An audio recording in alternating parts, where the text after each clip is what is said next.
కృష్ణానది జలాల వినియోగంపై కేఆర్ఎంబీ మెంబర్ సెక్రటరీ ఆధ్వర్యంలో నిర్వహించిన త్రిసభ్య కమిటీ సమావేశానికి ఏపీ డుమ్మా కొట్టింది. తెలంగాణ అధికారులు మాత్రం సమావేశానికి హాజరై రాష్ట్ర నీటి అవసరాలను మరోసారి బోర్డుకు నివేదించారు. జూలై 31 వరకు కల్వకుర్తికి 300 క్యూసెక్కులు, హైదరాబాద్కు 750 క్యూసెక్కులు, ఖమ్మం జిల్లా తాగునీటి అవసరాల కోసం 300 క్యూసెక్కులు ఇవ్వాలని కోరారు. జూలై నెలాఖరు వరకు తెలంగాణ తాగునీటి అవసరాల కోసం 10.26 టీఎంసీలు అవసరమని తెలిపారు. సాగర్ నుంచి ఏపీ 510 క్యూసెక్కులు దిగువకు పంపింగ్ చేయడం సరికాదని పేర్కొన్నారు. సంస్థాగత ఎన్నికలపై బీజేపీ జాతీయ నాయకత్వం దృష్టి సారించింది. బూత్, మండల, జిల్లా అధ్యక్షుల నియామకాల కోసం కసరత్తు చేస్తోంది. ఇందులో భాగంగానే ఢిల్లీలోని బీజేపీ కేంద్ర కార్యాలయంలో జేపీ నడ్డా అధ్యక్షతన పార్టీ ప్రధాన కార్యదర్శుల సమావేశం జరిగింది.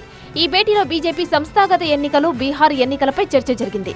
జిల్లా, మండల అధ్యక్షుల ఎన్నిక పూర్తి చేయాలని జేపీ నడ్డా ఆదేశించారు.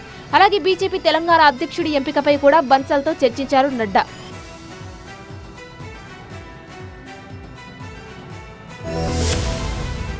ఏపీలో అభివృద్ధి చెందుతున్న ఐటీ పరిశ్రమ అవసరాలకు అనుగుణంగా అడ్వాన్స్డ్ టెక్నాలజీస్ లో యువతకు శిక్షణ ఇచ్చి వర్క్ ఫోర్స్ ను సిద్ధం చేయడానికి ఒరాకిల్తో ఏపీ ప్రభుత్వం కీలక ఒప్పందం చేసుకుంది.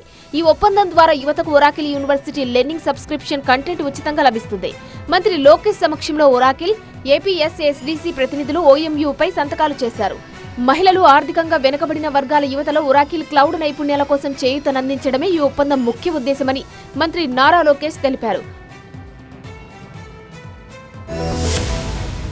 ఇండియా పాక్ సరిహద్దుల్లో ఉద్రిక్తత నెలకొన్న వేళ ఎలాంటి ముప్పునైనా ఎదుర్కొనేందుకు సముద్ర గర్భం నుంచి ఆకాశం వరకు తన శక్తిని చాటేందుకు రెడీ అవుతోంది భారత్.